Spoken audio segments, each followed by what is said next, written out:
We're joined today on the Daily Signal podcast by Congresswoman Cammack of Florida. Congresswoman, it's great to have you with us on the Daily Signal podcast. Thank you so much for having us. Pleasure to be here. It's great to have you with us. I wanted to start off by talking about the border. We're mainly going to be talking about the situation that's happening at the southern border. You recently went on a trip to the border, and before we get into everything you saw, can you just kind of tell us your general thoughts on the trip and kind of the main takeaways that you got from being there? Well, so at this point, I've been there twice, and each trip has really yielded a pretty cohesive message in my mind. It's a very, very broken, non-existent border that we have right now on the southwest border. And in both of my trips, I have had the opportunity to tour the processing facilities where we have migrants that are being housed there for indefinite periods of time. I have been to the physical border wall construction sites where we have materials that are lying there, not being used, not being built, but taxpayers are still footing the bill.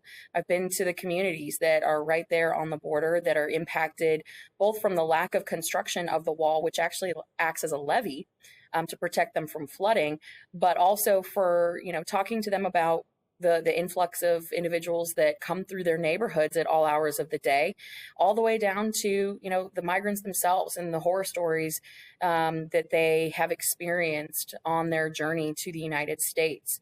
It's been very discouraging, heartbreaking. You can call it a public health crisis. You can call it a humanitarian crisis. You can call it a national security crisis. But no one, not even the president himself, can deny the fact that we have a crisis on our southwest border. And that is what I think is so important for people to recognize, that if you can't even call it what it is, then you have no business even trying to address the situation. If you can't even identify the fact that you have a problem. And Houston, we have a problem. Well, Congresswoman, you witnessed something during this trip to the border when it comes to young girls, and gang rape at this visit. Can you kind of recount what you saw? Yeah. So I had the opportunity to start out one of my trips going to the Donna processing facility, which is really a series of large tents that have been strung together to house these pods of women and children and single parents. As I was going through these pods, there are certain areas where the Border Patrol have really been forced to house some of these kids who have experienced trauma, or they haven't been able to identify a parent or a relative. So they're truly abandoned. They have nowhere to go. And it was during this time that one of the sector chiefs took me to this playpen that they had set up, actually out of their own funds. The Border Patrol agents had put together this playpen with toys and stuffed animals to try to make the kids a little bit more comfortable. And they pointed out a 9-year-old girl. And she came up to me and she had tears in her eyes. She looked extremely distraught. And I was asking her name. She was really struggling to tell me her name.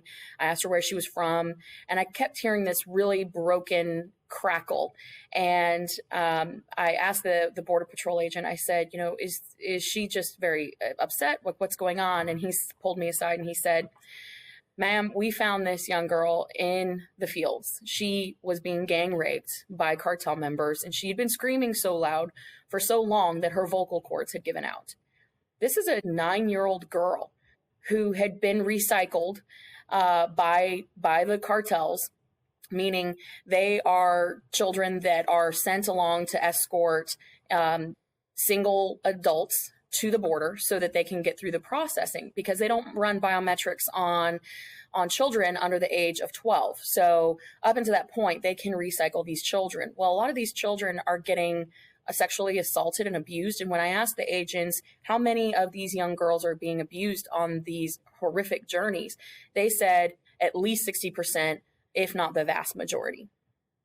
How is it that we, as the United States government, have become complicit in completing the trafficking cycle that the cartels have established, very lucrative cycle, I should say?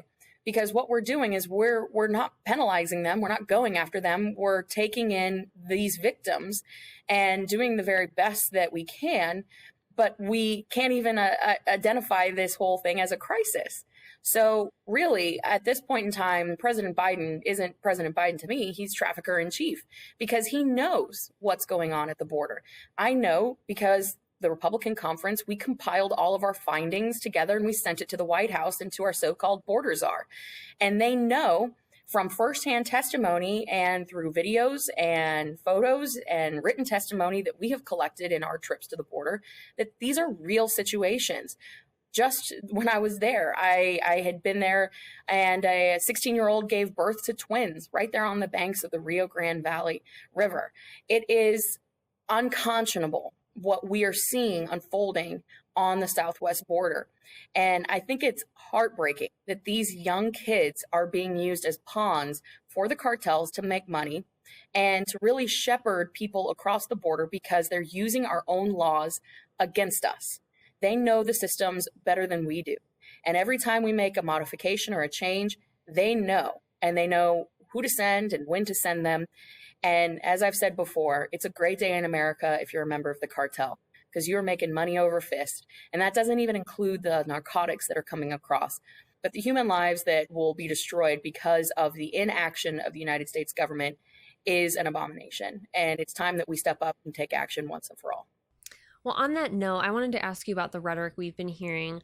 During the Trump administration, we heard all the Democrats talk about the kids in cages, which those facilities were actually set up by the Obama administration. Now those facilities that were not overcrowded under President Trump are overcrowded, and we see the situations happening like the one you described of that girl that was gang raped, but we don't hear Democrats talking about this situation as you laid it out. So what is your perspective on the rhetoric, and why is this something that's not being talked about by the Democrats anymore? Well, one, it doesn't fit their narrative. Their MO is to trash President Trump at all costs. And the minute that reality sets in that it was President Obama who had established these quote unquote cages, these pods, they're clear vinyl walls where people can come in and out freely within the pod system. Once they realize that, oh, we can't talk about that anymore, they've tried to deflect and deter and really do anything but talk about the crisis that's unfolding. When I was in the Donna processing facility, these various pods are specifically designed to house about 250 people max. They were housing over 3,000. And you talk about COVID restrictions, they weren't even doing COVID tests when they were picking people up in the field. So when you report in either to the facility that's under one of the major bridges in McAllen, Texas, it's an outdoor facility basically put together with some construction materials and plywood where people can report if they've managed to cross the border. They report to Border Patrol agents under this bridge. They sit there for several hours. They get seen by a medical contractor. And what they're checked for is lice and scabies. And if they are running a fever, then it takes 2 Border Patrol agents to escort that individual to the local hospital where they then get COVID tested. But if they're not exhibiting symptoms, they go right on through into the Donna processing facility from there.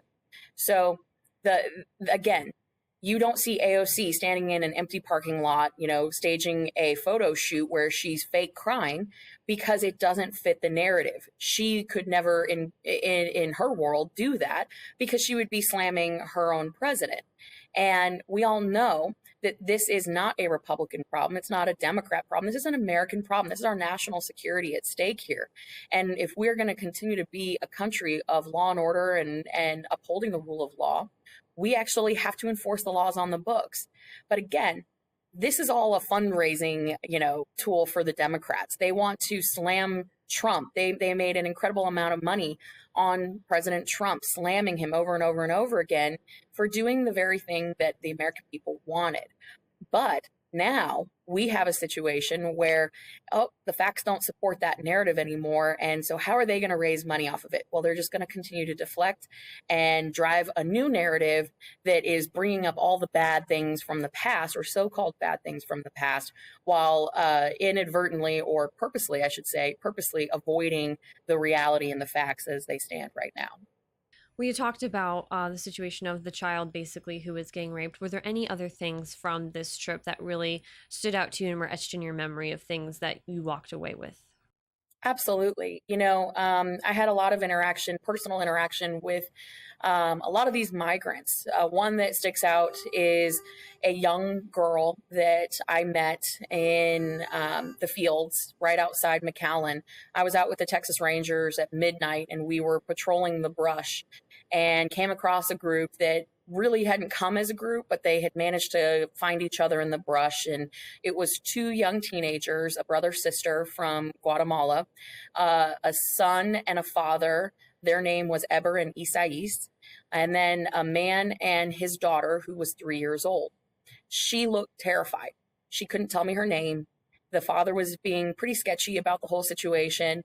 And so later that day, or yeah, I guess it was later that day at the Donna processing facility, we asked the Border Patrol agents to follow up on that particular case of that father and daughter. And as we suspected, when they were doing the interviewing process, it had come out because a couple of red flags had been raised during that interview. They said, well, we're going to run a rapid DNA test on you to make sure that this young girl is in fact your daughter. And that's when he admitted that no, that wasn't his daughter. He didn't know who she was, but he had been given her as a loan by the cartels to get him across. He was a convicted sex offender. This is what is happening on a daily basis. We're seeing 25 to 3,000 illegals coming to the border every single day. And these kids, like I said, are just collateral in all of this. They're being used as pawns. And God knows where her parents are. God knows where she is today. But these are the situations that are really putting a face to the crisis that's unfolding. Another situation was I met a mother and her young daughter in the McAllen airport. When I was leaving to go back to Washington, D.C., they put 24 children and 6 infants on my plane from McAllen to Dallas, Texas. And as we were getting off the plane, they all had packets, manila packets, that on one side said, please help me. I do not speak English. Tell me which plane I need to take.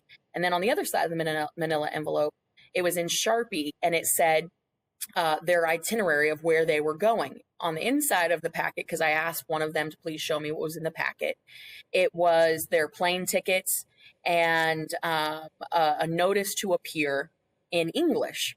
Now, when I spoke to this young woman, she was very confused. She'd never been out of her home country of Honduras. She did not speak English, certainly, and she actually couldn't even read. So had she even been given materials in Spanish, she wouldn't have been able to understand them. So she had to do a layover in Dallas overnight, and she couldn't understand why she had to stay in the airport. She was just trying to get to San Francisco. And when I asked her why San Francisco, she said, because my sister is there. And I looked at her, I said, is this really your sister? And she hesitated and then said, no, I was told to say that my sister is in San Francisco. It's part of the package that the cartels do for folks coming across. They'll give them a phone number, and it's that phone number that the migrant then gives to the Border Patrol agent. HHS then calls that phone number to quote unquote verify that that is a family member, but it's just a phone call. So whoever's picking up that call on the other line could be anybody, but because they're so overwhelmed, they don't have any way to verify other than, hey, I'm calling on behalf of this person. They say that you're their sister. Is that true? And they say yes. So she's now in San Francisco somewhere with her daughter that's 2 years old, with no resources, no money, no cash, no nothing. And this is happening every single day. And when people say, well, this is just a Southwest border problem. No, it's not. This is a situation, a crisis that is coming to a town near you. My husband is a first responder. He's seeing an uptick in overdoses in our community, and a lot of that is due to the increase of narcotics that's coming across. We're seeing illegals that are coming to our community. We're seeing kids in foster care systems that are getting aged out early to accommodate the influx of unaccompanied minors that we have coming across the border. This is crazy. And I see the media getting fatigued on this issue, but we need to recognize that we cannot lose our vigilance. We cannot lose sight of the fact that without a secure border, we cannot have a secure nation, first and foremost. So that's why we're hammering this border issue over and over and over and over again. Well, Congressman, what do you want people who are listening or watching this to know that the mainstream media isn't reporting? Because I've been to the border twice so far this year. I've been a couple other times before this year, and there's so many things I've learned there that I've never heard reported ever in mainstream news. And so, if you could pick one or two things that you want people to know that they're not hearing on TV, what would that be? I would say that the cartels are making an ungodly amount of money on a daily basis, somewhere to the tune of $15 to $25 million a day in just the trafficking and smuggling of human beings. That doesn't include the narcotics. And we're seeing, for example, fentanyl, 5,000% increase in fentanyl coming across the border. Now, we talk about all the people that are coming here that they want to be caught by Border Patrol because then they go through the process of then being integrated into the United States. The thing that we're not talking about is the close to 200,000 quote unquote gotaways. Gotaways are individuals that are crossing the border illegally that don't want to get caught. They don't want to go through processing because they are either a gang member, someone on the terrorist watch list, a convicted sex offender, a violent offender. These are people who know that once they are caught, they will get turned right back around because of their record, because they have a record in the United States. So we have close to 200,000 gotaways that have been captured on either camera or have been reported by Border Patrol agents in the field that have seen them, attempted to apprehend, and couldn't get to them in time. 200,000 just this year alone. Just this year alone are in the United States, and we have no record of who they are or where they're going. All we know is that they crossed the border illegally. And again, the only reason that someone would cross the border illegally and not report into processing is if they had something to hide and a record that was on their name. So that is a huge, huge issue that needs to be talked about, are the gotaways and the lack of apprehension there. But the second thing is, again, the drugs, recognizing that we are all a border town. Every single city in America is a border town now. The drugs are having a direct impact on our communities. We're seeing the increase in fentanyl and heroin. We're seeing the increased use of cocaine and other drugs in our communities. If you don't believe me, ask your local EMS or fire departments that are responding to these calls. This is a direct result of the open borders that we have on the southwest side of their country. So those are the two big takeaways. And also, don't lose hope, don't lose faith. We will get this situation under control. It might take a while, but we have to keep that pressure up on the administration and Democrats in Congress for them to just even take action on this. Well, Congresswoman Cammack, it's been great having you on the Daily Signal. Thank you so much for making time to talk about this. Absolutely. Thank you so much. Have a good one. Thanks so much for watching this video. Be sure to hit the subscribe button so you never miss new content from the Daily Signal.